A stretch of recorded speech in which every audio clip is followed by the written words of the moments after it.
Babar Genghis Khan के बाद की तीसरी पीढ़ी है। ये मंगोल साम्राज्य, मंगोल शब्द भारत में धीरे धीरे मुगल बन गया। ये मंगोल है। इस मंगोल साम्राज्य के फैलाव के समय 90 से 100 सालों के दौरान 4 करोड़ से ज्यादा लोग मारे गए। 4 करोड़। ये उन दिनों की आबादी का लगभग 10% है। क्या आप समझ रहे हैं? दुनिया की 10% आबादी को उन्होंने मार दिया, वो भी न्यूक्लियर बम से नहीं, तलवारों से। बहुत ऊर्जावान लोग थे।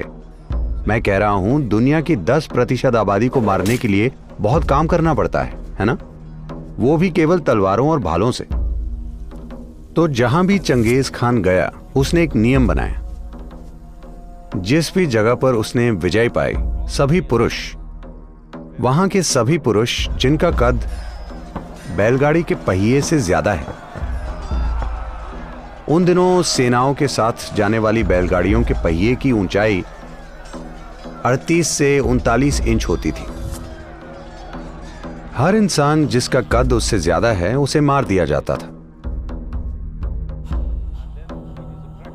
और फिर यह मुगलों की परंपरा थी कि वो सभी कटे हुए सिरों का एक बड़ा पहाड़ बना देते थे और औरतों को गुलाम बना लिया जाता था, सैनिकों की सेवा के लिए, या फिर उन्हें अलग अलग बाजारों में बेच दिया जाता था। मध्य पूर्व, यूरोप, हर जगह उन्हें बेच दिया जाता था। तो वो इस तरह से फैले थे। चंगेज खान के बाद तैमूर लंग आया। तैमूर लंग ने बाबर को जन्म दिया। तैमूर लंग का साम्राज्य दिल्ली तक था। फिर बाबर आया। माना जाता है तैमूर लंग ने 1 करोड़ 70 लाख लोगों को मार दिया। वो भी सबसे ज्यादा क्रूर तरीकों से। पुरुषों के साथ जो हुआ वो तो करुणा थी, महिलाओं के साथ जो हुआ वो एक अलग चीज है। मैं विस्तार में नहीं जाना चाहता, लेकिन उनके साथ सबसे भयंकर चीजें हुई। जब बाबर आया तो उस दौरान गुरु नानक भी मौजूद थे। गुरु नानक एक बहुत ही शांत, बिल्कुल प्रतिक्रिया न करने वाले और एक आत्मज्ञानी मनुष्य थे। वो बोले, एक मौत का दूत आया है, और ये उन्हीं के शब्द हैं। वो बोले, मैं अपने शब्दों में कह रहा हूं, वो बोले, ये जहां भी गया इसने हजारों लोग मार दिए। जिस भी शहर में ये गया, इसने सभी पुरुषों को मार दिया, शहर को जला दिया, स्त्रियों और बच्चों को गुलाम बना लिया। स्त्रियों के साथ हमेशा सार्वजनिक जगहों पर क्रूरता से बलात्कार किया जाता था, क्योंकि ये सिर्फ बलात्कार नहीं था, ये सभी के लिए एक सीख थी।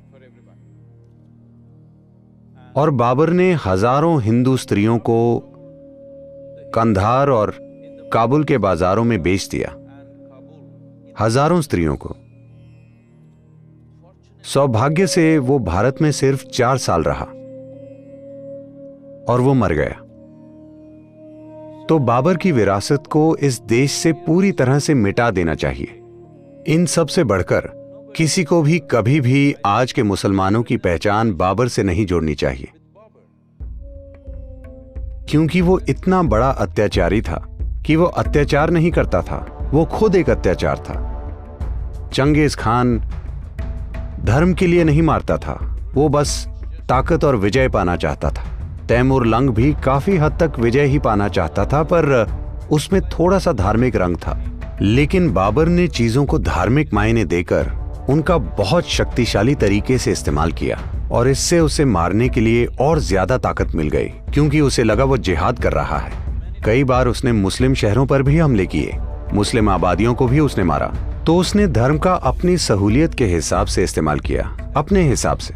तो उसका मस्जिद बनाना धार्मिकता या भक्ति की वजह से नहीं था, ये प्रार्थना के लिए नहीं बनाई गई थी, ये भी शासन की स्थापना का एक तरीका था। चाहे वो हिंदू मंदिर हो या जैन मंदिर, उसने सब कुछ तोड़ा। उसने एक प्रमुख जैन मंदिर इसलिए तोड़ दिया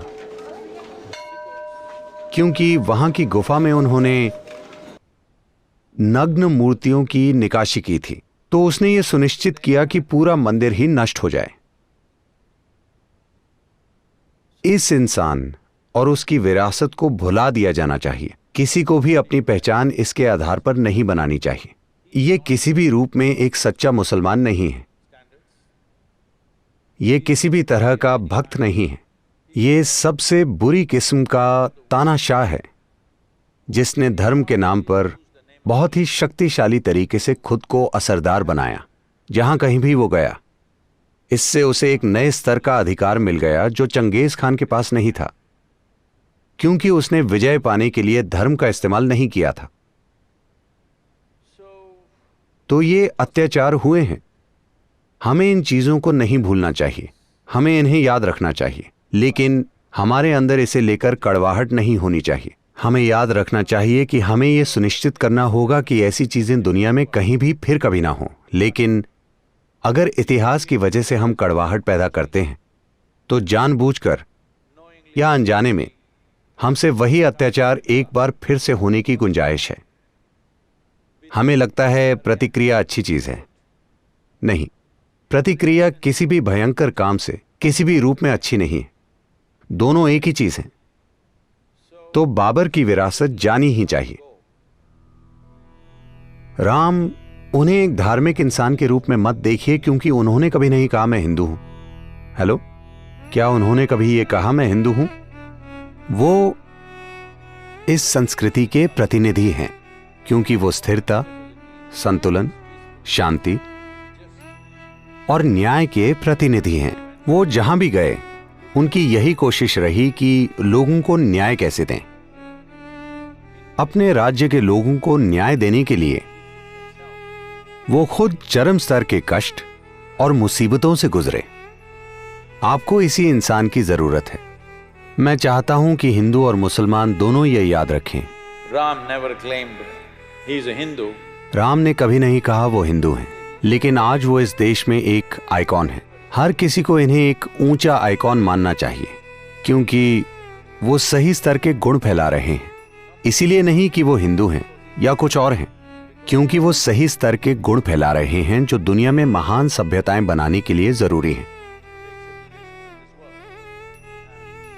और कई तरीकों से राम का समय एक प्रमुख बिंदु बन गया, जिस पर इन 6000 सालों में यह सभ्यता बनी। आज भी जब हम राम राज्य कहते हैं तो हमारा मतलब होता है बहुत ही न्यायपूर्ण और उचित राज्य, ना कि शोषण वाला राज्य और ना ही तानाशाही वाला राज्य। और हम भारत को ऐसा ही बनाना चाहते हैं कि ये न्यायपूर्ण और उचित राज्य हो यहाँ रहने वाले सभी लोगों के लिए, ना कि तानाशाही वाला राज्य। तो उसके लिए आपको राम की जरूरत है।